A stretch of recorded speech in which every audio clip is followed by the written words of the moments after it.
Ici Bondy. Ici Bondy. Ici Bondy, ici Bondy. B. C. BBC. Sur les plateaux télé. Bondy. Bondy.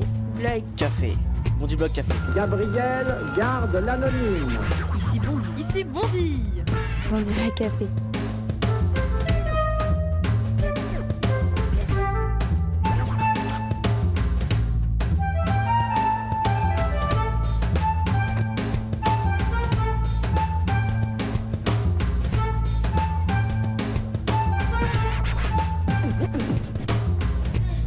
Monsieur Fillon, bonsoir. Bienvenue à Bondy. Merci. On va aller au bar, vous allez commander une boisson chez Nadège. Bonsoir Nadège. Je vous laisse commander, Monsieur Fillon, un coca et puis un deuxième coca, 2 coca. Comment ça va, François Fillon? Très bien. C'est la première fois que vous venez à Bondy? Pas à Bondy, mais à votre émission, oui. Oui. J'ai vu que c'était un grand succès. Voilà. C'est aussi un grand succès pour vous, cette rentrée. Je vous vois un peu partout, à la télé, à la radio. Et j'essaye de faire un travail sérieux en proposant un projet politique et en le décrivant pour une part dans un livre. Voilà. J'essaye de faire ça sérieusement parce qu'il s'agit de mon pays et donc c'est sérieux. À votre santé. À votre santé, santé à la France, la France. Alors, dans votre livre, il y a plein de choses, mais il y a surtout des petites anecdotes vous concernant. Oui. Par exemple, celle-ci, vous avez été à un moment donné expulsé ou exclu de l'école pour rébellion. Plusieurs fois. On dirait pas. Ben oui, mais c'est comme ça. Mais je crois que c'est parce que je m'ennuyais à l'école. Je pense, voilà. Vous voyez, je pense que le système scolaire n'est pas toujours fait pour les élèves. Il est trop homogène, trop identique. Et il y a des élèves qui y trouvent leur compte et d'autres pas. Voilà, moi, j'y trouvais pas mon compte. Et alors, les parents, parce que visiblement, votre père était assez sévère. Ils n'ont pas aimé, non, ça, ils n'ont pas trop aimé. Ils n'ont pas trop aimé, non. Voilà. Mais bon, c'est passé tout ça. Oui, et puis l'autre aspect, c'est que vous parlez beaucoup de la religion catholique. Hein. Vous êtes catholique, vous y allez beaucoup, vous allez beaucoup à l'église. C'est quelque chose qui vous a structuré. Est-ce que c'est encore quelque chose aujourd'hui sur lequel vous... C'est ma foi, c'est mon engagement. Je suis attaché à la République et à la laïcité. Je suis attaché à ce que les pouvoirs publics veillent au respect des consciences de chacun. Mais je pense que c'est aussi utile que les Français sachent quels sont les engagements et quelles sont les convictions de ceux qui se présentent aux élections. Mais là aussi, François Fillon, vous dites dans votre livre que parfois vous vous ennuyez aussi à l'église parce que les curés... C'est très prétentieux de ma part. Oui, parce que les curés restaient un peu sur des textes sacrés alors qu'ils avaient là des gens... Voilà, je trouvais qu'ils avaient un auditoire captif auquel ils pouvaient délivrer des messages plus opérationnels. Enfin, plus politique au sens le plus noble du terme, c'est-à-dire plus opérationnel, permettant aux gens de les aider à se guider dans l'existence. Mais bon, c'est sans doute assez prétentieux de ma part que de vouloir dicter aux prêtres leur sermon. En gros, vous disiez Je disais que j'avais envie de monter à leur exactement. place et de faire un meeting politique. Faire une sorte de harangue. Alors, en gros, vous expliquiez que les gens venaient, attendaient tranquillement la fin pour aller acheter leur pâtisserie. Oui, il y a un côté routine. Dimanche, Il y a un côté routine qui ne présage pas de la réalité de la foi des personnes qui sont là. Mais voilà, je trouvais que c'était un peu sans relief. Et l'autre question historique est, elle, beaucoup plus politique. Finalement, vous avez été le maire de Sablé sur Sarthe. Et il se trouve que cette ville a une histoire assez importante, notamment avec Raphaël Élysée, qui a été, lui, le premier maire noir en métropole. Donc en 1934, mais il a été déchu en 1940, par les donc Allemands. Déporté à Buchenwald. Est-ce que c'est encore possible aujourd'hui d'être un homme politique noir et de devenir maire, à part Kofi Yamnian, qui l'a été pas très loin de chez vous d'ailleurs, dans les années 80? Oui, bon, je pense à ma connaissance, je pense qu'il y en a d'autres aujourd'hui qui sont des maires. Bon, il y a un maire Kabyle, je crois, du côté d'Évian. Mais ce qui est intéressant, en tout cas, c'est de voir qu'une ville de l'Ouest français en 1934 avait eu cette audace d'élire un maire de couleur. L'homme a dû savoir séduire, il était vétérinaire, innovant, bien sûr, il a été très innovant. Alors, petit clin d'œil, je dis, bah voilà, c'est une ville qui a souvent élu des maires de qualité, naturellement, je m'inclus dedans. mais je pense que c'était beaucoup plus dur aujourd'hui. Donc, si aujourd'hui, il n'y a pas plus de maires issus de la diversité, comme on dit, bah, c'est qu'il y a un problème de société. Voilà. Alors, on va justement aborder tout ça, vous le savez. Nous proposons à chacun de nos invités de regarder la conférence de rédaction. C'est ce que je vais d'ailleurs vous proposer. Vous pouvez évidemment réagir dessus. Et puis ensuite, vous retrouverez les jeunes du Bondy Blog. Quelques mots sur François Fillon. Il a été Premier ministre donc de Nicolas Sarkozy entre 2007 et 2012. C'est un élu notamment de province, de la Sarthe, mais qui depuis quelques années est installé à Paris. Souvent ici que nos invités, c'est professionnel de la politique. Lui, c'est l'incarnation absolue, à tel point que dès qu'il a eu son diplôme de droit, justement, il est devenu assistant parlementaire. Donc il a toujours baigné dans la politique depuis sa sortie du système scolaire. Jusqu'à aujourd'hui, il a toujours travaillé dans la politique, assistant parlementaire, député, maire, enfin, toutes les fonctions, Premier ministre, etc., toutes les fonctions qui existent dans le système politique. Aujourd'hui, il les a exercées, à part une seule, celle de président de la République, justement. Quand je vois son bouquin, Justin, c'est un peu la reproduction de ce qu'a fait Pécresse il y a quelques années quand elle a écrit « Voulez-vous sortir de la crise ?» et qu'elle passait son temps à dire ce qu'elle n'avait pas fait, en fait, et à proposer ce qu'elle n'avait pas fait pendant des années. Et c'est vraiment une habitude des politiques aujourd'hui d'écrire des livres après avoir eu le temps de les faire. C'est une psychothérapie. Et pire qu'une psychothérapie, ce qui est incroyable, c'est que il vient quand même te présenter le livre en disant j'ai pris 3 ans pour me promener en France. Tu avais 30 ans pour te promener en France, François Fillon. En fait, et ça, c'est problématique, c'est qu'il joue sur l'amnésie des gens. C'est que tu peux arriver au pouvoir, disparaître, revenir et dire je suis un homme nouveau, et les gens vont t'acclamer. Mais sauf qu'il n'a aucune crédibilité. Et son dernier mandat est trop proche dans le temps pour rendre les gens amnésiques comme essaye de faire Juppé. Moi, ce qui m'embête plus aujourd'hui, c'est que voilà, il a été Premier ministre pendant 5 ans, et il appelle son livre faire et il dit que peut-être que la politique qui a été menée n'a pas été à la hauteur de la gravité de la crise. Là, bon, ça me pose problème.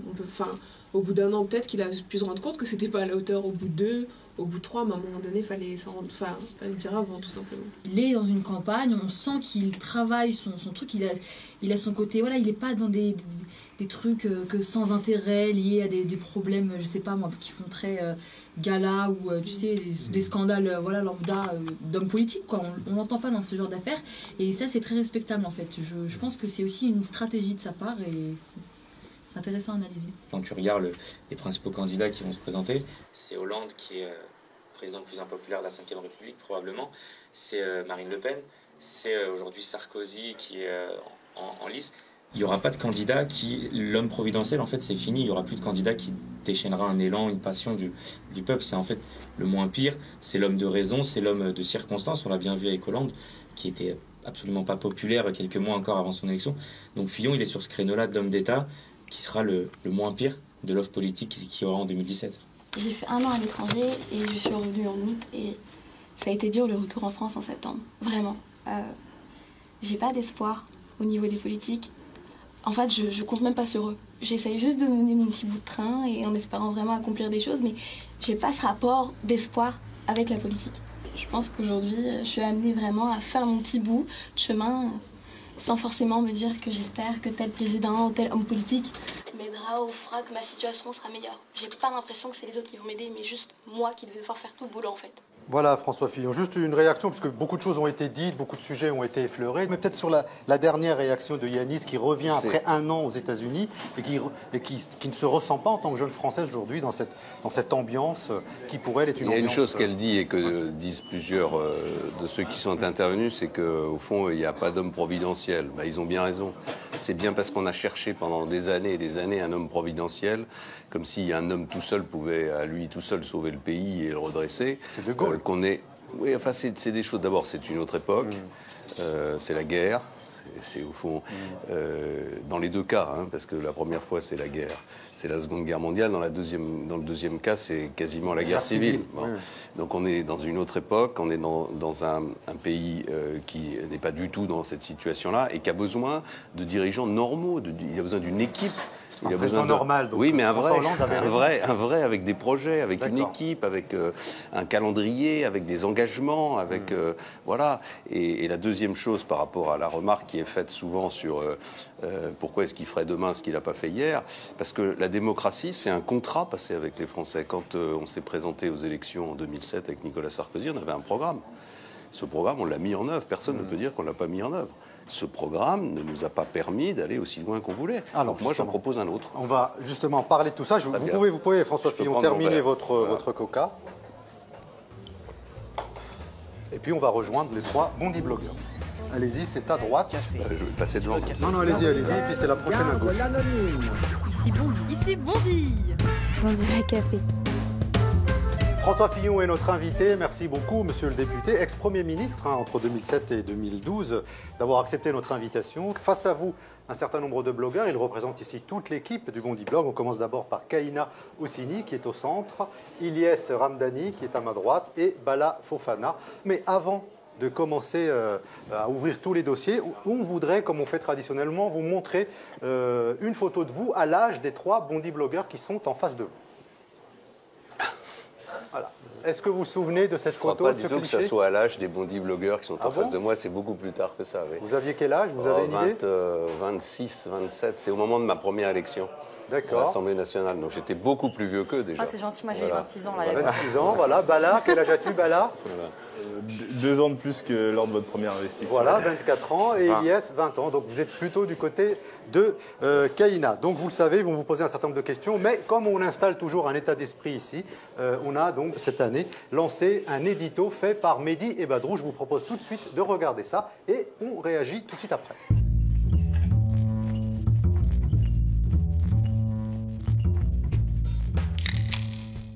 Et si finalement François Fillon était Manuel Valls à l'envers? Un gars qui a déjà été Premier ministre et qui ne fera que 5% aux primaires. François Fillon, il faut le voir pour le croire. Un visage qui n'est pas commun. Des sourcils comme des gilets pare-balles. Un sourire qui n'est jamais franc. Une façon de tromper son monde en jurant qu'il est sincère. Et tous les secrets qui se trimballent dans sa tête. En général, François Fillon préfère courber le dos. Il préfère le silence vicieux au scandale d'État. Il préfère les aveux d'une mauvaise politique qu'il a menée pendant 5 ans aux promesses qu'il ne tiendra pas. Il préfère faire croire qu'il est un homme qui fait des erreurs à un super-héros. Il faut le voir pour le croire. Il faut savoir décrypter son regard noir. Il faut savoir toucher son cœur pour savoir s'il est un homme ou un robot. Mais on pourrait le regarder des heures, on ne pourrait jamais le comprendre. Qui est-il et surtout, que pense-t-il vraiment? Quand une énergumène de son parti parle de race blanche. Qu'a-t-il dans les tripes? Quand l'ancien président, et pourtant proche pendant longtemps, parle d'une fuite d'eau pour parler des réfugiés. Est-il satisfait ou enragé? François Fillon est un fantôme. Il avance sans qu'on le voie et voudrait qu'on l'oublie aussi vite. Qu'on oublie aussi son bilan social désastreux. Il a l'orgueil et l'expérience de celui qui a fait manifester les profs, les ouvriers, les cheminots et les retraités. Il est celui qui n'a pas tremblé face aux frondes et aux échecs. C'est 1 million de chômeurs supplémentaires. C'est 600 milliards d'euros de dettes publiques ultra gaspillées. C'est 75 milliards d'euros de cadeaux fiscaux évaporés en pleine crise. François Fillon, il faut le voir pour le croire. Voilà, c'était donc Mehdi et Badrou. Réaction? On peut difficilement additionner autant de conneries dans le même éditorial, mais enfin c'est comme ça, voilà, notamment sur les chiffres à la fin. Voilà. On aura peut-être l'occasion d'en débattre. Sinon, ça vous a pas agressé? On va prendre ça pour de l'humour, n'est-ce pas? Très bien. Ilyes. François Fillon, pourquoi vous voulez devenir président de la République? Parce que j'ai le sentiment aujourd'hui de savoir, ça va vous paraître un peu prétentieux, ce qu'on pourrait faire pour redresser vraiment ce pays. Voilà. C'est le fruit de mon expérience, avec ses côtés positifs et ses côtés moins positifs. C'est aussi le sentiment que j'ai que dans le paysage politique français aujourd'hui, personne ne propose une solution de ce que j'appelle de libération de l'économie française, qui est pour moi la question absolument fondamentale si on veut redresser le pays, aussi en allant jusqu'au bout du raisonnement. L'élection présidentielle, c'est aussi une question de personne. Est-ce que vous considérez finalement que vous êtes le meilleur aujourd'hui? Enfin, si je me présente, je vais essayer de le démontrer, mais j'aime pas ce concours de muscles, j'aime pas cette façon de faire de la politique en essayant de dire je suis le meilleur, il n'y a que moi qui sais, alors que c'est la recherche d'une équipe pour diriger un pays, c'est un débat sur un projet politique. C'est une dynamique. Et je pense que c'est un des défauts de nos institutions françaises que de donner à cette élection présidentielle une importance tellement grande que tout le monde attend un miracle de celui qui va être élu, alors que personne n'est capable de faire des miracles. Donc voilà. C'est aussi une phase de séduction, on peut être honnête, c'est une phase de séduction. Oui, mais moi je fais le pari que les Français en ont par-dessus la tête de la séduction. Mais pourtant vous êtes dans la séduction, non, vous êtes un peu ouvert à nous, justement aux Français, dans vos bouquins. Oui, mais c'est pas de la séduction. On a pu vous voir aussi en photo dans votre château. Comme un grand seigneur de province. Grand seigneur, faut pas exagérer. Mais voilà, donc tout ça, c'est des clichés. Est-ce que c'est un passage obligé à quel point ou pas? c'est des clichés. Voilà, c'est un passage obligé. Vous allez quand même dans Gala et Paris Match, ce qui, pour quelqu'un qui lutte contre la pupillisation, c'est raté. Non, je ne dis pas, j'ai jamais dit ça. J'ai dit que je n'allais pas dans des émissions où le seul objectif est de ridiculiser les responsables politiques. J'ai jamais dit que Paris Match ou qui n'était pas. Vous allez voilà. Dans les magazines People.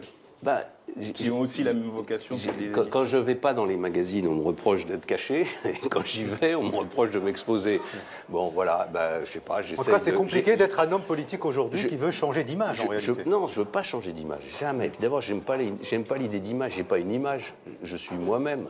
Je ne vais pas m'amuser à changer mon image.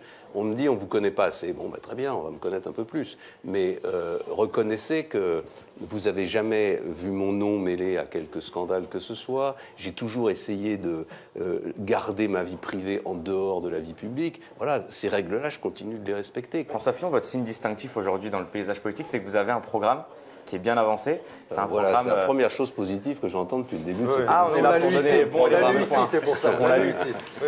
Vous avez un programme qui est un programme de rupture finalement. On voit fin des 35 heures jusqu'à 48 heures par semaine de travail, la retraite à 65 ans, la baisse drastique des dépenses publiques, etc., etc. Est-ce que vous comptez vraiment être élu avec ce programme? Oui, je pense que c'est là, on est vraiment au cœur du sujet. Je pense que si notre pays va aussi mal, s'il y a autant de problèmes, même pas seulement économiques, des problèmes d'identité, des problèmes de vie, les gens parce qu'on vit mal, il y a beaucoup de gens qui vivent mal, c'est parce que ce pays s'est enfermé depuis très très longtemps dans une attitude qui consiste à tout contrôler. Il faut que l'État contrôle tout. Il faut que l'État normalise tout. Pour revenir à votre programme, oui mais justement, c'est un vrai programme de rupture. Est-ce que la société française, pour vous, est prête à une telle rupture aujourd'hui? Est-ce qu'elle n'a pas besoin aussi de calme, de stabilité? J'entendais tout à l'heure un de vos collaborateurs, blogueurs, qui disait... Il n'y a pas de collaborateurs. Non, pardon. Il n'y en a pas. Qui disait, il s'est promené en France pendant 3 ans, il avait 30 ans de le faire. D'abord, pardon, mais le pays change, il n'est pas tout à fait identique. Et c'est normal, quand on a gouverné, de reprendre le temps et d'aller s'expliquer et d'aller sur le terrain, parler, voir les choses. Et qu'est-ce que vous avez vu sur le Tour de France que je viens de faire, par exemple, il me montre que sur les sujets que vous venez d'évoquer, je pense qu'il y a une grande majorité de Français qui sont absolument vous pensez qu'il peut y avoir une majorité de Français pour la fin des 35 heures jusqu'à 48 heures de semaine par travail? D'abord, à 48 heures, c'est de la caricature. C'est écrit dans votre livre, c'est le seul chiffre qu'il y a sur la durée légale du temps de travail. On dit, qu'est-ce que je propose? Je propose qu'on laisse les entreprises négocier avec leurs salariés dans le cadre d'accords majoritaires. Avec un maximum de 48 heures. Parce que c'est le maximum européen. Mais c'est le seul chiffre qu'il y a, c'est pour ça que je le donne. Mais si vous pensez qu'il y a beaucoup d'entreprises françaises où les salariés vont accepter de travailler 48 heures, pardon, mais vous n'avez pas les pieds sur terre. Parce que je pense que partout, la négociation... Quel signal vous envoyez quand vous dites que ça peut aller jusqu'à 49? Le signal que j'envoie, c'est qu'il faut faire confiance aux gens. Il ne faut pas que l'État contrôle tout à leur place. Il ne faut pas que l'État décide que partout, dans tout le pays, on va travailler 35 heures de la même façon. Fillon, parce que c'est ça qui fait qu'aujourd'hui, il y a 6,5 millions de personnes à Pôle emploi. C'est ça, il faut faire confiance aux gens. Mais là, aujourd'hui, on est dans le 93, on est à Bondy. Et je voudrais vous donner un chiffre qui est alarmant. En Seine-Saint-Denis, les gens de 16 à 25 ans, il y en a 43% qui sont au chômage. Et le reste, ceux qui sont embauchés, c'est des emplois précaires. 80% de ces emplois-là, c'est soit des CDD, soit intérimaires, tout ça. Donc je veux bien qu'on nous fasse confiance. Qu'est-ce que vous en tirez comme conclusion? Qu'il faut continuer avec le même système? Avec quel système? Celui qui donne celui qui a créé ce chômage. Celui qui a créé ce chômage. Est-ce que vous savez qu'un écolier de Seine-Saint-Denis perd au cours de sa scolarité 1 année? Ça, c'est selon le FCPE. Donc comment on fait quand on a des écoliers, mes petits frères par exemple, pourquoi il perd 1 année? Parce que manque de moyens, manque d'instituteurs, manque de tout ça, par rapport à un écolier d'autres départements. Par exemple, j'ai fait une proposition dans mon livre Parce que vous parlez pas beaucoup de banlieues qui va créer débat. Je dis par exemple qu'il faut supprimer les contraintes qui pèsent sur la création d'établissements privés. Je pense qu'il y a beaucoup de projets d'établissements privés qui pourraient s'installer aujourd'hui en ça, banlieue. ça, c'est génial, les établissements Oui, privés, mais oui. quand on n'a pas les moyens Mais pour vous payer savez une très école bien qu'un privée. établissement privé français est sous contrat et qu'il n'y a quasiment pas de différence entre les frais de scolarité d'un établissement public et d'un établissement privé en France. Je voudrais qu'on revienne un peu sur cette rentrée politique avec notamment un certain nombre de débats qui ont émergé depuis un mois. Et je voudrais d'abord vous faire regarder l'abécédaire du Bondy Blog Café et ensuite on réagit. R comme le ridicule des propos de Nadine Morano avant, pendant et après cette polémique. R comme rage, parce que Nadine Morano, elle me fait l'effet d'une bête enragée, et le problème avec les bêtes enragées, c'est qu'elles finissent toujours par te mordre et par te transmettre leur rage. R comme ressemblance. À force de courir derrière Marine, Nadine commence sérieusement à lui ressembler. A comme amour, amour impossible entre Nadine et moi. A comme absurde. Qu'un mot comme celui-là qui a été à l'origine de tant de totalitarisme fasse encore l'objet d'un débat. C comme connerie, unique en son genre. C comme cheh, c'est une expression arabe qui veut dire bien fait pour toi. Catastrophique comme le niveau de la politique actuelle, le niveau du débat politique, le niveau des prises de position, le niveau des prises de parole. E comme éligibilité avec une question, est-ce que c'est normal d'être éligible quand on ne respecte pas la loi? Est-ce que c'est normal d'être éligible quand on tient de ce genre de propos? E comme excuse, celle que Nadine Morano n'a pas voulu présenter. Voilà, François Fillon, on parle beaucoup de polémiques. J'imagine qu'on vous a beaucoup posé des questions autour de cette sortie de Nadine Morano. Vous avez répondu que vous en aviez ras la casquette de cette commencé histoire-là. le jour même où ces propos étaient tenus, j'ai dit immédiatement que ces propos n'étaient pas acceptables, qu'ils étaient totalement hors de contexte. Elle citait une phrase du général de Gaulle qui n'avait strictement rien à voir avec l'époque. Et j'ai même dit que la seule phrase du général de Gaulle, puisqu'il en fallait une, qu'elle aurait pu citer, c'est « il n'y a que deux sortes de Français », c'est une phrase de 1940, il n'y a que deux sortes de Français, il y a ceux qui font leur devoir et ceux qui ne le font pas.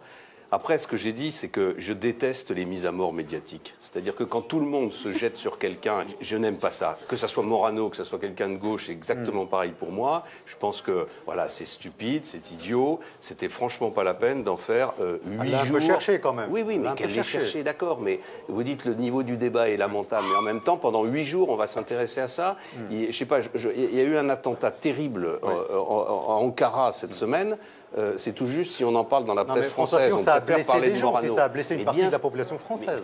D'accord, mais tous les jours, il y a des gens qui disent des conneries. Ça, c'est quand même assez donc fréquent. Elle a dit une connerie. Donc elle a dit une connerie, on lui fait savoir et puis on n'en parle plus, quoi. François Fillon, vous faites le bilan dans votre livre du quinquennat de Nicolas Sarkozy. Qu'est-ce que vous en pensiez? On a beaucoup parlé de l'influence de Patrick Buisson, cette passion pour les questions identitaires, de religion, etc.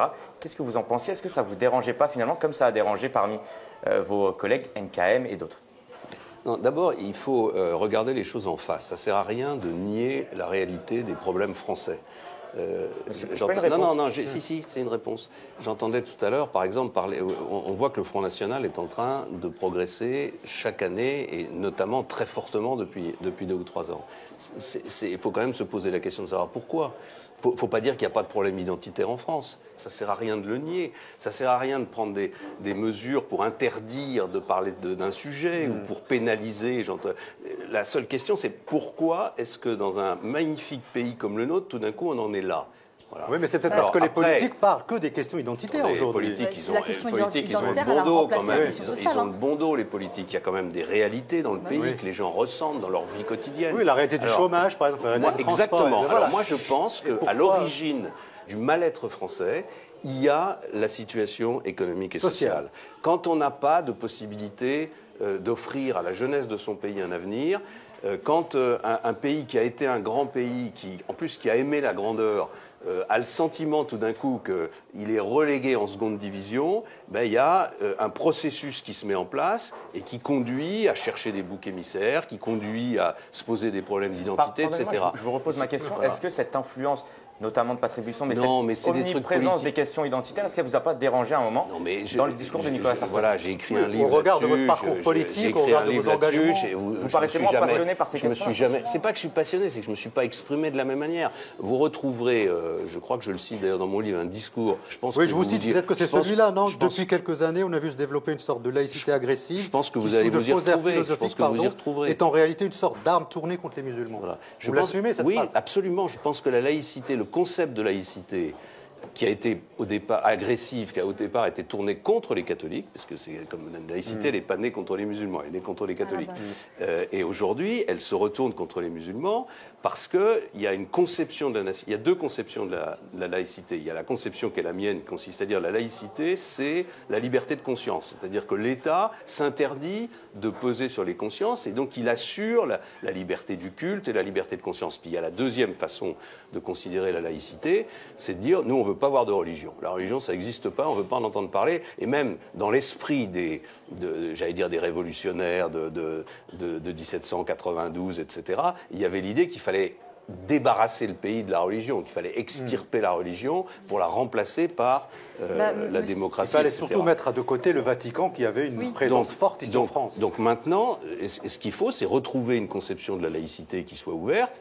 Et la conception de la laïcité ouverte, ça passe par deux choses. Ça passe par des pouvoirs publics qui sont tolérants et ça passe par des religions qui ne sont pas agressives. Est-ce que vous assumez que vous avez un programme libéral oui, absolument. Et qui va pas créer de l'emploi dans un premier temps? Parce que quand vous augmentez le temps de travail d'autres individus, ça ne va pas créer de l'emploi. Vous voyez, ça, c'est la bêtise que nous avons fait depuis des années, qui consiste à penser qu'il y a une masse de travail qui est définie et qu'il faut la partager entre tout le monde. Pourquoi est-ce que nos amis allemands ont le plein emploi? Parce qu'ils ont des emplois à 400 € pour des gens qui pas travaillent. Du tout. Alors ça encore, non, mais c'est vrai. Ça encore, c'est un truc. Vrai, mais c'est pas vrai. Ne niez pas. Regardez les. C'est vrai. Moi, je vous dis que c'est faux. Est-ce que vous connaissez beaucoup d'Allemands qui se précipitent pour venir travailler en France? Vous voyez ça, vous? Non. Bon. Non, mais la précarité des Français qui se précipitent non plus pour aller en Allemagne quand ils sont peu qualifiés. Honnêtement, moi, je préférais que le système allemand où il n'y a pas de chômage, ou enfin, en tout cas, il y a moins de chômage, qu'un système français qui accepte l'idée qu'il y ait 6,5 millions de gens qui soient à Pôle emploi, qui s'en lavent les mains et qui en plus empruntent de l'argent. De Pôle emploi. Et en plus, empruntent de l'argent pour financer. Vous nous dites dans votre livre, que vous allez faire en sorte que les gens ne touchent pas d'aide sociale qui dépasse le salaire d'un Français qui travaille. Oui, ça me paraît normal. Alors, quel est ce salaire-là et comment vous allez vous y prendre? Ce que je propose, c'est de mettre en place ce que j'appelle une allocation sociale unique, c'est-à-dire de regrouper les allocations sociales qui existent. Lesquelles vous allez regrouper? Par exemple, l'allocation logement, le RSA, toutes ces allocations-là, d'en faire une seule. Une personne qui travaille à plein temps perd une grande partie des aides sociales parce qu'elle travaille à plein temps. Et à la fin de la semaine, celle qui travaille à plein temps a le sentiment qu'elle a un pouvoir d'achat qui est plus faible que celle qui est dans une situation de précarité. C'est une réalité qui crée une sorte de malaise français qui est un malaise profond. Donc je pense que le plafonnement de cette indemnité, grosso modo au niveau du SMIC, puisque c'est ça le chose, c'est quelque chose qui est juste. François Fillon, vous parlez de malaise profond. Il y a eu justement un malaise il y a quelques jours du côté de Air France. Je vous propose d'abord la réaction des jeunes du Bondi Blog après donc cette affaire avec le DRH d'Air France et ensuite on parlera concrètement des questions économiques. L'image du DRH qui se fait retirer sa chemise, c'est très violent. Mais est-ce que finalement on ne vit pas dans une société violente? Moi je trouve que c'est violent de perdre son emploi, c'est violent de subir le mal logement, c'est violent de je sais pas, subir le contrôle au faciès. Ce qu'on oublie, c'est la violence que les salariés subissent au quotidien, entièrement. Et il y a un élément qui me semble assez important, c'est que quand on met à poil les salariés, je ne trouve pas absolument aberrant que les DRH soient aussi un petit peu dénudés. Il porte un projet qui ne fait pas plaisir à plus de 2900 salariés d'Air France, certes, mais ça reste deux humains qu'on a dénudés, agressés, presque lynchés. Et c'est violent, je trouve que c'est violent. Et ces images, elles ont fait le tour du monde, ou presque. En tout cas, j'ai vu qu'on en avait parlé en Italie, en Allemagne, et on a présenté les salariés comme des sauvages, quoi. C'est un acte qui n'est pas très élégant, mais qui démontre toute la détresse qu'ont les gens face à la perte d'un emploi. C'est vrai que c'est choquant. On ramène cet homme à sa condition la plus animale possible, parce qu'il est tout nu devant une horde de gens déchaînés. Et en fait, finalement, ça va leur desservir aux salariés, parce que quelle image ça va leur donner? Aujourd'hui, dans les grands groupes, en fait, on voit émerger ce qu'on appelle l'optimisation de la masse salariale. On optimise les gens comme on optimise des matières premières, c'est pareil. Alors au prix de quoi? Au prix d'un climat social? Moi, je ne suis pas sûre que ça soit une bonne solution. François Fillon, est-ce que c'est une bonne solution ou pas, cette histoire de variable d'ajustement qui est souvent mise sur le dos finalement des collaborateurs, des salariés. On préfère optimiser plutôt la masse salariale plutôt que d'aller chercher des si parts on de regarde marché l'exemple nouvelles. d'Air France, on a quand même quelques soucis, quoi. On a des pilotes qui coûtent 20% plus cher que les autres pilotes européens. Et on a au bout du compte la perspective de voir Air France se casser la figure. Donc la question qui est posée, c'est est-ce qu'on veut avoir encore une compagnie française? Les Italiens n'ont plus de compagnie aérienne parce que c'est le Golfe qui a racheté la leur. La compagnie suisse a disparu, a fait faillite. Voilà, Pourquoi on n'a pas anticipé ça finalement, si ça fait 15 ou 20 ans? J'ai l'impression que le dialogue social ne fonctionne pas très bien chez Air France. C'est ce qu'on voit à travers ces événements. Et justement, moi j'ai une autre question, c'est qu'en 2008, quand votre gouvernement, donc le gouvernement Fillon, vote la loi transport, vous allez conforter le syndicat qui pose actuellement problème. Pourquoi? Parce que le syndicat national des pilotes, grâce à vous, il a conservé sa représentativité spécifique, non. qui fait qu'aujourd'hui c'est un syndicat qui bloque et qui a fait que l'an dernier, leur grève a coûté 400 millions d'euros à Air France. Non, attendez, on est dans une démocratie. On ne retire pas la représentativité à un syndicat. Un gouvernement n'a pas le droit de faire ça. Il n'y a que deux syndicats qui ont de la même façon qu'il n'y a que la CGT, la CFDT, les 4 syndicats pour le syndicat salarié. Mais est-ce que vous n'avez pas conforté les pilotes et leur donné un rôle trop important par rapport au nombre d'employés qui représentent chez Air France? Pardon, je vous demande de réfléchir une seconde. Je pense que les pilotes sont représentatifs, contrairement de leur profession. Je pense que contrairement à beaucoup de syndicats qui ont à peu près 2 ou 3% de syndiqués parmi les salariés, je pense que les pilotes doivent avoir un niveau de syndicalisation. Donc c'est pas ça la question. La question c'est comment est-ce qu'on introduit un dialogue social à Air France? C'est vraiment une affaire vitale. Alors pour Air France et pour les salariés, puis j'ai envie de dire pour notre pays, quoi, parce que même si c'est une entreprise qui n'est plus une entreprise publique, c'est quand même le symbole de notre pays. François Fillon, il y a un sujet qui nous intéresse beaucoup, j'imagine que c'est aussi votre cas, c'est l'école. Vous écrivez dans votre livre, ce n'est pas de moyens supplémentaires dont notre école a besoin, ceux que nous lui consacrons sont déjà considérables. Alors ils sont très mal répartis, puisqu'en tout cas pour les écoles qu'on connaît ici, j'ai pas l'impression que les moyens qu'on leur consacre sont considérables. Est-ce que les moyens que nous consacrons à l'école en France sont vraiment considérables? C'est les plus importants de tous les pays européens. Pourquoi ne le ressentons pas ici à Bondy alors? Parce que je pense qu'on est mal organisé, comme vous l'avez dit. Moi, ce que je suggère, la première chose que je suggère, c'est qu'on donne aux établissements une certaine autonomie. C'est-à-dire que chaque établissement scolaire soit dirigé par un patron.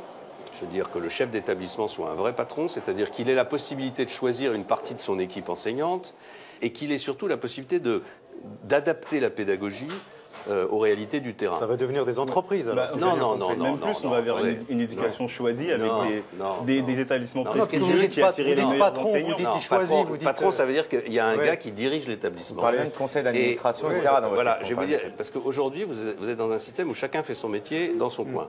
Ça a donné des résultats, ça a donné des gens comme vous pendant des années. Pourquoi aujourd'hui ça ne donne plus des résultats aussi importants? Parce qu'à l'époque, ça concernait une toute petite partie de la population.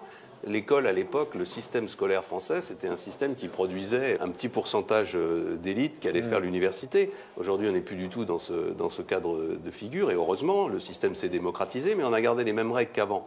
Donc je crois vraiment que l'autonomie est une clé très très importante. Il faut creuser cette idée de responsabilité, d'autonomie, de plus grande liberté. Et comment fait un chef d'établissement, dans le cadre de votre proposition, qui choisit ses recrues dans un territoire qui attire peu? Comme ici en Seine-Saint-Denis, par exemple. Bien sûr, donc ça veut dire qu'il faut mieux les payer, sans doute. Il y a sûrement des efforts à faire. Vous allouez plus mais aujourd'hui, c'est pas comme ça qu'on fait. Est-ce que vous allez allouer plus de fonds au département de la Seine-Saint-Denis pour qu'ils attirent plus et moins à d'autres? Moi, quand je dis qu'il faut... Parce que vous parlez de plus investir dans l'école. Non, je ne dis pas ça. Je dis qu'on est arrivé... Là, vous êtes face à une contradiction, monsieur Fillon. C'est comme ça qu'on l'appelle. C'est vrai. J'ai l'impression d'être en face d'un politicien qui a 20 ans d'expérience et qui parle exactement comme un politicien. Il va peut-être adhérer aux Républicains, alors. Il n'écoute même pas les réponses que je donne. D'ailleurs, ça n'intéresse pas. On dépense aujourd'hui le premier budget de l'État. Et maintenant, vous nous dites que vous allez donner plus d'argent. Je dis qu'on ne peut pas dépenser plus. Je dis qu'on ne peut pas dépenser plus, que ce n'est pas une question de moyens. Retirer à d'autres...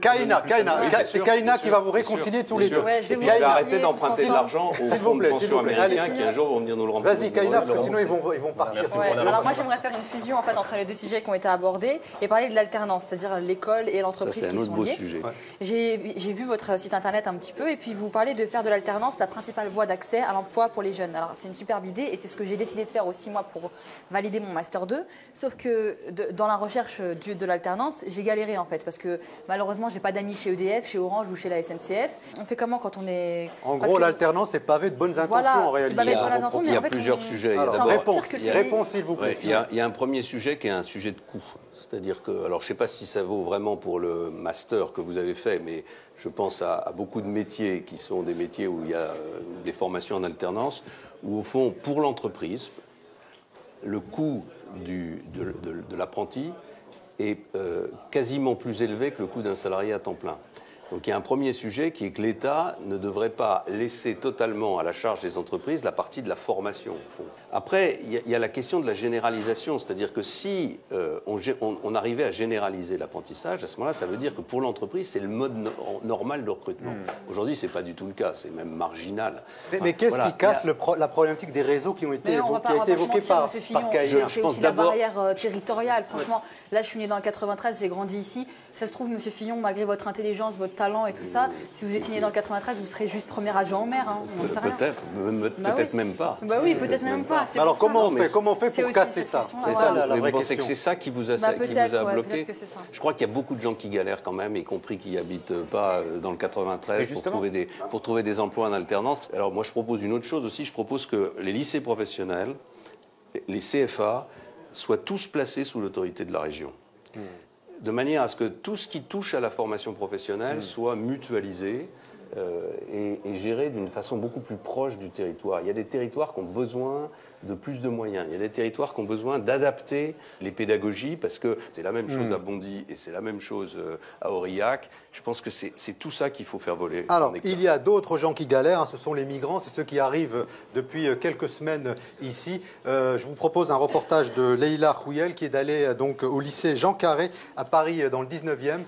Et ensuite, on parlera évidemment de ces populations qui font la une de l'actualité depuis 6 mois maintenant. Depuis fin juillet, des migrants se sont installés ici, dans cet ancien lycée hôtelier.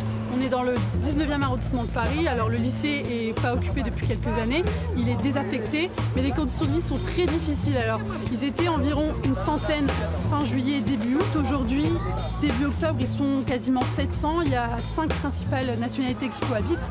Beaucoup de Syriens, des Érythréens, des Soudanais. Les conditions malheureusement de vie ici sont très difficiles et c'est ce qu'on va essayer de voir maintenant. نحن ماش عندهم قريتنا ماش في بكل تسمع اسمه تورقه ولا تورقه ايه بعرفها جنب المصريات انا من تورقه ايه تورقه انت 45 نفر شدونا كلها في العنزاره في الحبس اسمه العنزاره هم الناس يقتل قدامي اكثر من 25 نفر. Le premier problème, malgré qu'on est à Paris, c'est la nourriture. S'il n'y a pas de nourriture et on n'est pas bon équilibre, c'est difficile. Des gens entre 17 et moins de 30 ans, des femmes enceintes, des enfants de 1 à 10 ans qui n'ont rien à manger. Parce que je suis venue avec mon café et ma cafetière, croyant que j'allais... Et puis voilà, vous savez, c'est pas nous qui allons changer les choses, mais il faut leur donner quelques signes de solidarité quand même. On voit bien qu'à un moment, les arrangements, les solidarités locales, elles ne suffisent plus. Et que voilà, il faut qu'on se positionne. Même si on est sur une position de principe que c'est un squat et que les gens occupent illégalement un bâtiment. Bon. C'est pire qu'une prison. Et une prison, dans le monde, et plus en Paris, on mange mieux, on va aux toilettes et on suit médicalement. Et si c'est compliqué, c'est les bénévoles, merci aux bénévoles qui participent, des hommes, des femmes, avec le temps libre, tout le monde fait avec le cœur. Je suis fatiguée. Je suis en colère. Je suis en colère. Ouais. Je suis...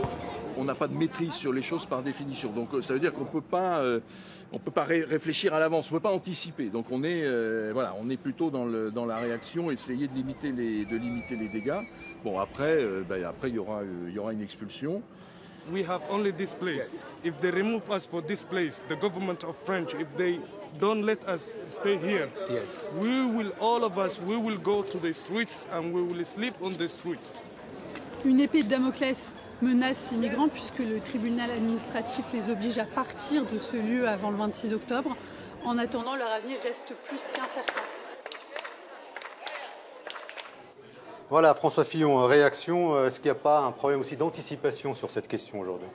Bon, d'abord, c'était pas forcément très facile d'anticiper qu'il y aurait une guerre civile en Syrie, que l'Irak s'effondrerait, et même en Libye. Et même en Libye. En Libye, on a eu l'espoir que les personnes qui avaient libéré la Libye réussissent à s'entendre pour créer un gouvernement qui fonctionne. Voilà, bon, ça n'a pas fonctionné, on a basculé dans une forme de guerre civile.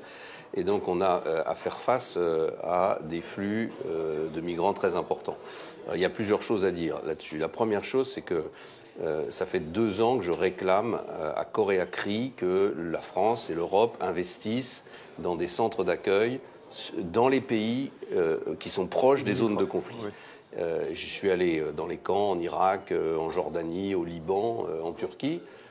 Et j'ai vu des hommes et des femmes qui, pour la plupart, n'ont aucune envie de venir en Europe. Qu'est-ce qui les fait partir?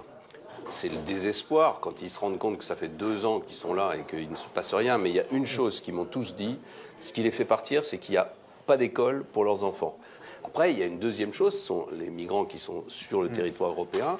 Je pense que quand on est face à un problème d'urgence comme ça, il faut créer des centres d'accueil, même si c'est des centres d'accueil, j'allais dire, temporaires et provisoires. C'est ce que fait l'Allemagne, par exemple. Voilà, il ne s'agit pas de construire des bâtiments pour 100 ans, mais de construire des choses préfabriquées pour accueillir des gens dans des conditions qui soient des conditions décentes. Ce n'est pas un phénomène récent. On parle de, sur les 20 dernières années, c'est 20 000 morts qui sont échoués dans la Méditerranée. Et quand on vous pose à vous la question de l'Europe, vous nous dites c'est la guerre en Syrie et le totalisme islamique qui crée l'immigration. Non, ce sont les gouvernements qui créent les réfugiés. Ce sont les gouvernements incapables sur une grande partie de l'Afrique qui sont à l'origine de cette situation. L'Europe se lave les mains et n'a aucune responsabilité. La guerre en Libye n'a pas déstabilisé tout un continent. L'Europe n'a aucune responsabilité dans la guerre en Syrie. Est-ce que la guerre en Libye n'a pas déstabilisé un continent et fait un appel d'air pour une masse de migrants en Afrique, en Europe? Vous en concluez qu'il fallait laisser M. Kadhafi massacrer les 100 ou 200 000 habitants de Benghazi. Vous n'avez pas bien assez préparé l'après. Et vous pensez que quand il y a des troupes qui sont sur le point demain matin d'entrer dans une ville pour massacrer les gens, vous avez le temps de préparer quelque chose? Vous le saviez. Vous entendez ce que je veux dire? Donc vous pouviez le prévoir. Alors, réponse François Fillon. Il s'apprêtait à massacrer une ville entière. La suite, on ne la connaissait pas. Il y a eu une première phase où on a... je rappelle qu'on n'est pas allé en Libye, qu'on s'est contenté de soutenir avec des moyens aériens les forces qui étaient en révolte contre Kadhafi. La question est, qu'est-ce qu'il fallait faire? Envoyer des troupes françaises administrer la Libye? Moi, je pense que l'enseignement de ces crises, de l'Irak, de la Libye, de toutes ces crises-là, c'est qu'au fond, on ne peut pas faire le cheminement d'un peuple à sa place. Et donc, les Occidentaux peuvent aider, ils peuvent apporter un soutien, mais ils ne peuvent pas prendre en charge le destin d'un peuple. Donc c'est pour ça qu'on a tort quand on pense qu'on peut régler, comme on l'a fait, les Occidentaux en Irak, la situation d'un pays par la force. On peut aider, mais pas plus. Simplement sur l'immigration, si demain vous êtes président de la République, vous prenez l'instauration de quotas d'immigrés, qu'est-ce que ça implique concrètement? Est-ce que ça implique de compter les personnes qui arrivent selon leur région d'origine, leur pays d'origine, leur culture d'origine? Ce que je propose, c'est juste le système qui fonctionne au Canada. Voilà, le Canada, c'est un pays d'émigration, c'est un pays qui accueille beaucoup de personnes venues de l'extérieur et qui n'a pas les crises identitaires, comme vous évoquiez tout à l'heure, que nous. Alors, donc, il faut essayer de se poser la question pourquoi. Bon, je pense qu'il y a évidemment des différences géographiques. Et concrètement, il y a une économie qui fonctionne mieux. Qu'est-ce que font les Canadiens? Chaque année, le gouvernement canadien et le Parlement canadien décident du nombre de personnes que le pays va accueillir, en fonction des capacités d'accueil, en fonction des besoins aussi de l'économie. Et du coup, l'intégration est beaucoup plus facile puisqu'il y a une meilleure adéquation entre les personnes qu'on accueille et les besoins du pays. Comment on choisit qu'on veut 200 000 Africains et 200 000 Asiatiques? J'ai du mal à comprendre. C'est pas aussi simple que ça, mais on va pas. C'est pas aussi comment dirais-je, aussi radical que ça. Mais on peut dire par exemple que on va donner plus de visas dans une région pour rééquilibrer une immigration qui ne l'est pas assez. Parce qu'un pays a le droit de choisir son immigration. Oui, bien sûr. J'ai du mal à comprendre la logique en fait fait Bien sûr. Pourquoi est-ce qu'on voudrait plus de Mexicains plutôt que de Namibiens? Enfin, j'ai du mal à comprendre sur quels critères on se base pour choisir les régions qu'on veut accueillir, les parce que le fait d'accueillir des gens importants, des civilisations différentes, des cultures différentes, c'est un enrichissement pour le pays. Pourquoi est-ce que... Pourquoi mettre un quota si ça enrichit le pays? Non, parce qu'il y a quand même des limites d'accueil. Vous dites vous-même que vos établissements scolaires sont saturés. Mais c'est pas plutôt un problème de compétence. C'est pas plutôt un problème de compétence. Il y a des informaticiens, des problèmes de compétences aussi. Mais monsieur Fillon, il y a aussi un problème de répartition. On sait que la Seine-Saint-Denis accueille 10% de la migration en France. Un seul département accueille 10%. Est-ce qu'il n'y a pas aussi, on peut pas réfléchir à des quotas régionaux plutôt encadrer l'immigration, aller dans les territoires qui sont la question qui est posée, c'est est-ce que les personnes dont vous parlez accepteraient ces quotas-là? Bien sûr. Quand on quitte son pays et qu'on est prêt à braver la mort, je pense qu'on acceptera d'aller dans la parce que là, vous parlez des réfugiés, c'est deux choses totalement différentes. Il y a une migrant économique. Les réfugiés, j'ai jamais parlé de quotas, moi. Si vous êtes... La France, c'est un pays qui reconnaît le droit d'asile. C'est inscrit dans les accords internationaux que nous avons paraphés. Pour les personnes qui veulent venir s'installer et faire leur vie dans notre pays, qui veulent y exercer un métier, il faut qu'il y ait une certaine régulation, parce que je pense que cette absence de régulation est aujourd'hui une des causes des tensions qui sont trop fortes dans le pays et qui peuvent demain déboucher sur des situations beaucoup plus dramatiques encore. Alors, on parlait d'accueil, on va justement accueillir Nassira El Mouadem pour sa chronique L'Addition.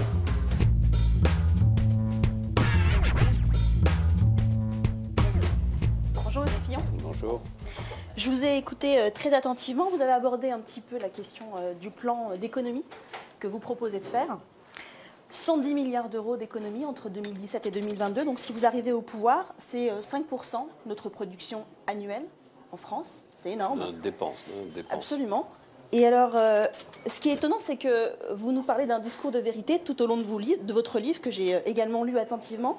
Mais à aucun moment vous parlez d'austérité, vous parlez de programme radical, vous parlez de mesures énergiques, mais à aucun moment vous parlez d'austérité. Est-ce que le discours de vérité, il a aussi des limites pour M. Fillon ? Moi, l'austérité, ce n'est pas un mot qui me choque, la rigueur non plus. Pourquoi est-ce que je propose ça?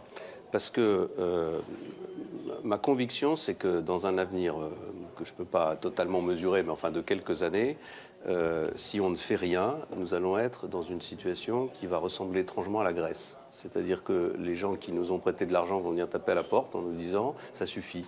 Voilà. Quand j'ai été élu pour la première fois, la photo que vous montriez tout à l'heure, la dette française, c'était 17% du PIB. Aujourd'hui, c'est presque 100%. Ça tient parce qu'il y a des taux d'intérêt extrêmement bas. Enfin, on ne va pas rentrer dans les détails. Et 110 milliards, ça n'a jamais été fait. Alors, ça n'a jamais été fait. Depuis qu'on est dans une situation d'endettement comme la nôtre. Est-ce qu'on peut parler d'un plan d'austérité comme je sais pas, il y a pu y avoir en Espagne, par exemple, 150 milliards d'euros. Ça n'a rien à voir. 150 milliards d'euros, la baisse de la dépense publique en Espagne depuis 2010, 110 milliards, ça se Non, parce que rapproche. sur un PIB qui est beaucoup plus bas. Le PIB espagnol n'a rien à voir avec le PIB français, donc c'est absolument pas le même rapport. Le gouvernement actuel parle sans arrêt d'une économie de l'ordre de 50 à 60 milliards d'euros. 50 milliards d'euros. Voilà, enfin ça change, on ne sait plus très bien. Enfin, bon.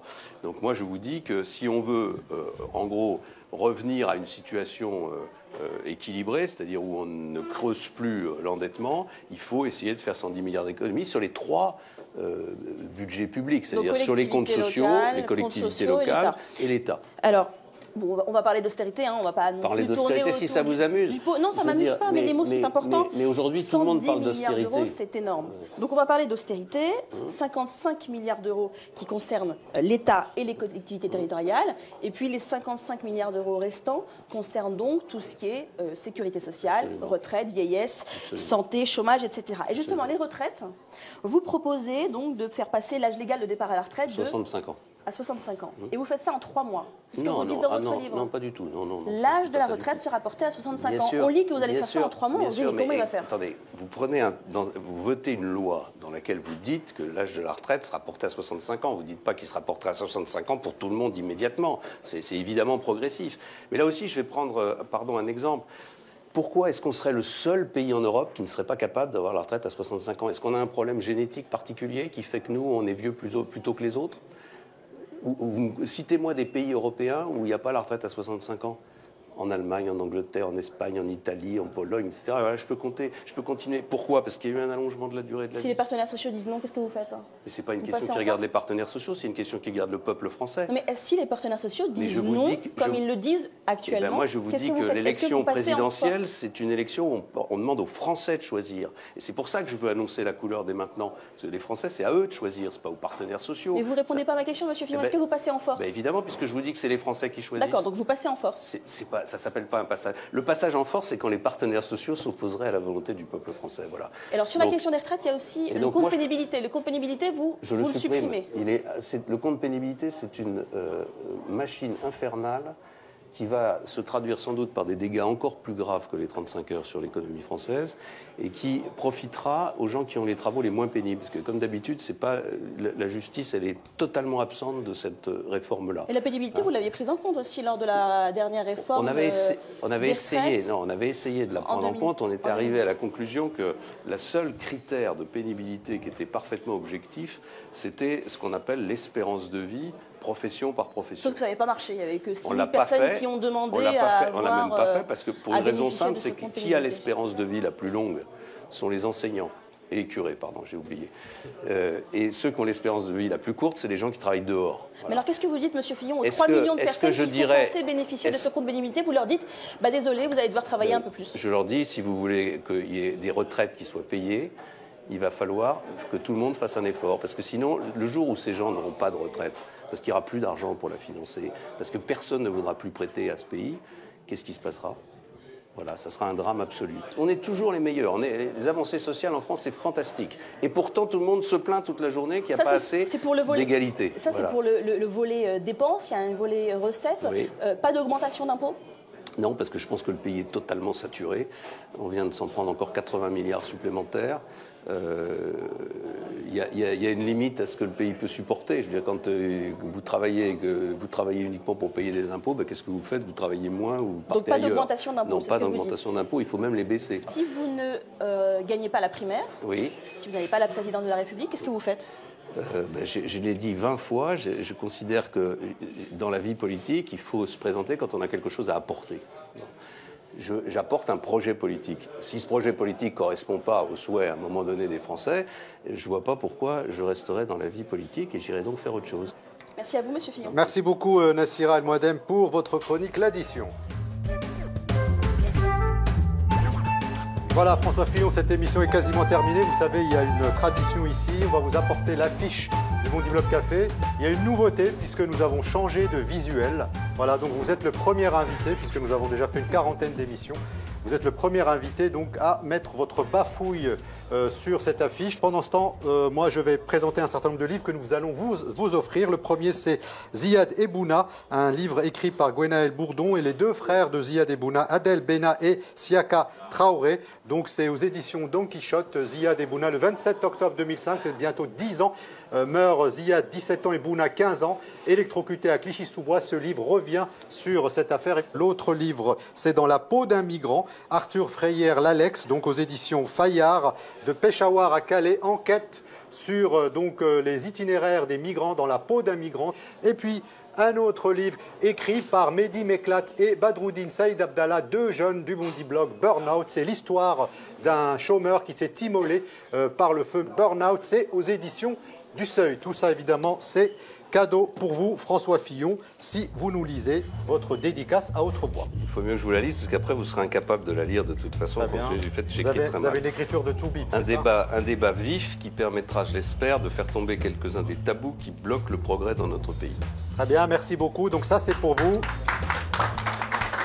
Et puis votre livre, si vous pouviez aussi le dédicacer pour l'équipe du Bondi Blog. Voilà, merci beaucoup à Bala Fofana, à Kaina Ossini, à Ilyes Ramdani pour la présentation de cette émission, à Nassira El Mouadem évidemment.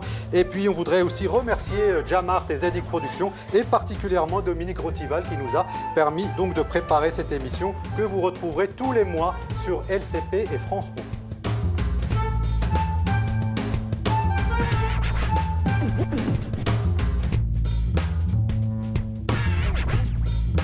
Moi j'ai trouvé François Fillon plutôt sympathique, ouvert, il nous répondait bien aux questions. En fait c'est quelqu'un qui avance masqué, il maîtrise vraiment toutes ses émotions et Il a une impression d'être loin de tout et inatteignable en fait. Mais il sait où il va, ce qui est plutôt pertinent dans le monde politique aujourd'hui. Pour moi, ça reste un Juppé avec 10 ans de moins en fait. Lui, c'est la rupture totale. Juppé, c'est plutôt en douceur, avec son calme et sa sérénité. Mais au final, ils vont dans le même sens en fait. Tu sais, quand il parlait des manifs, moi j'ai fait la manif contre lui. Ouais, il a dit, j'ai pas trop compris. Fillon, si tu savais. J'avais envie de lui chanter, arrête, j'ai dit non, c'est pas ça. Et toi? T'es J'imagine la honte.